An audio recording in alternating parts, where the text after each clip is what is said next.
Greetings, everyone, and welcome to the beautiful Bellagio in Las Vegas.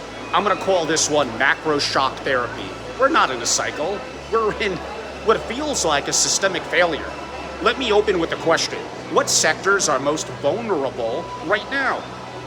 And what do you consider safe or a safe bet when the system itself is effectively broken?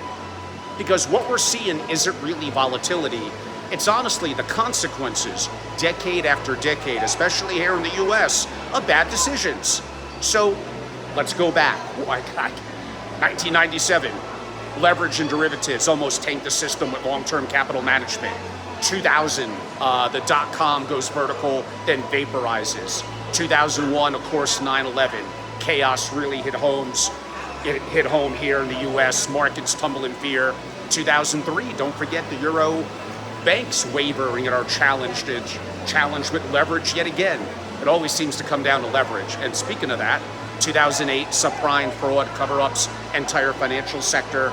And of course, 2020 in COVID, panic shutdowns, and the Fed, very, very coolly, of course, thus drops trillions in liquidity, effectively like it's monopoly money.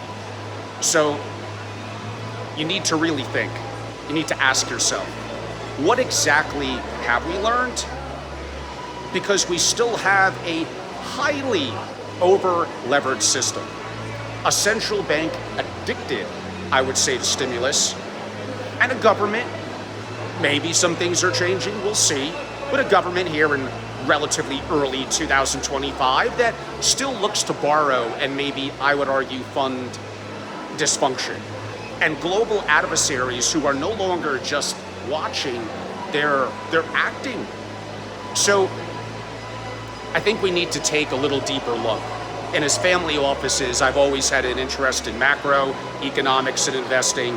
I'm an allocator. I know what it's like to make money and lose money. I tend to be concentrated and aggressive. You may all have your own approach. That's all good. So my part two is M2 debt and the real danger of what I call sovereign decay. So let's talk about the hard numbers. M2 money supply, up 40% post-COVID. Then violently contracting. Credit card debt, 1.13 trillion. National debt closing in on 37 trillion. Did you hear that? That's horrific. Trade deficit. Now this could go back to Trump tariffs. It's unfair to the US. So negotiating, I think, is actually a good tactic and a good ploy.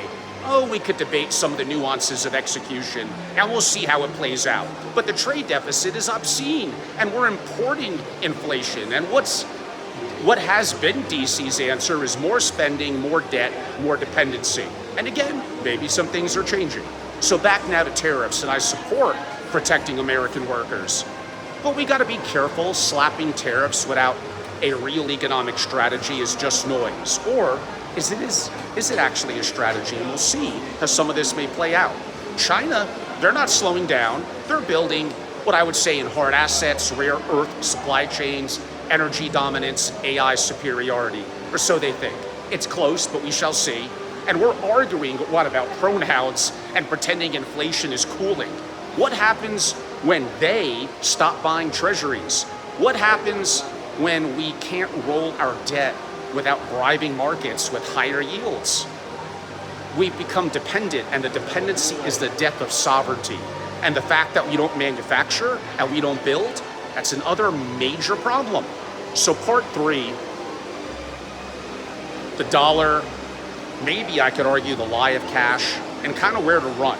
What happens if the dollar breaks or if trust in it erodes faster than people expect? Ray Dalio, and I disagree with him on certain things, but says we're in the late stage of empire decay. And he's not wrong, but this isn't just about out of reserve currency status.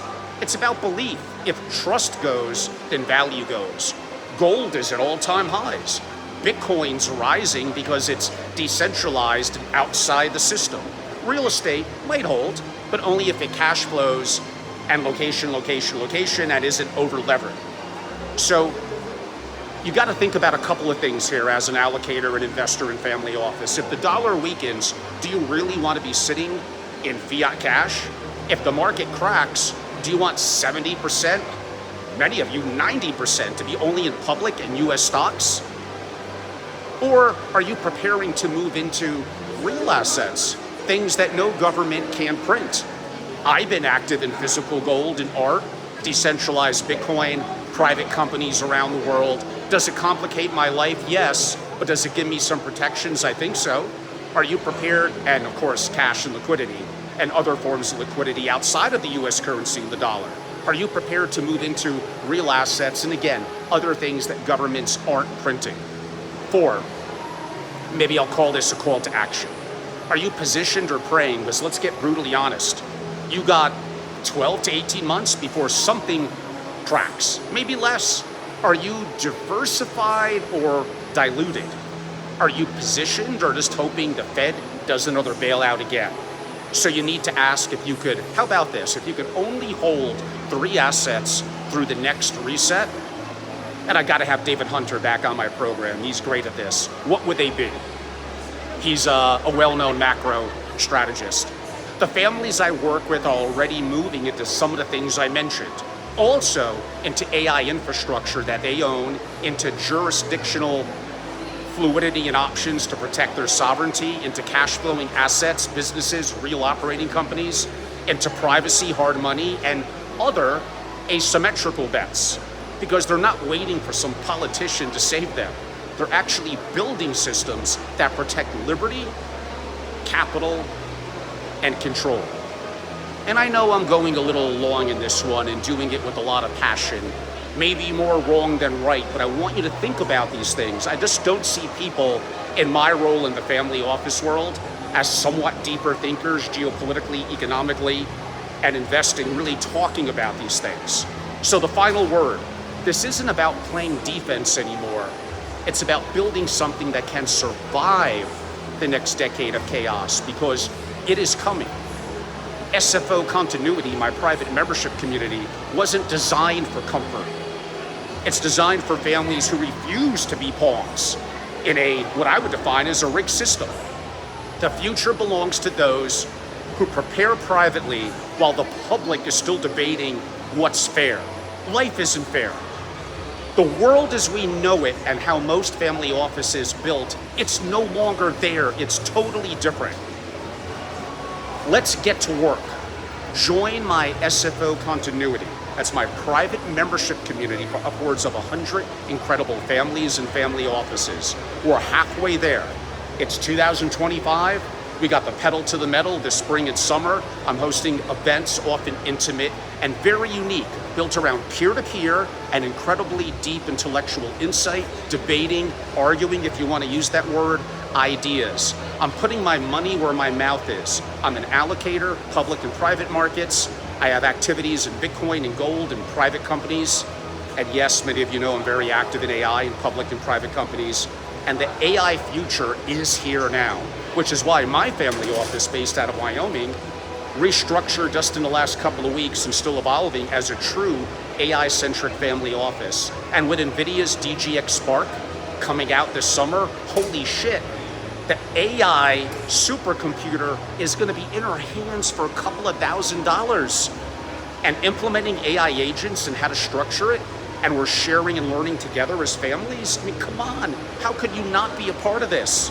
Meeting incredible peers, getting incredible intellect, and around the world in Palm Beach, Miami, New York, Jackson Hole, Wyoming, Vienna, Cayman Islands, LA, here in Vegas, obviously, where I am now, just meeting and learning and sharing that no amount of webinars and Zoom and just, you gotta get face to face.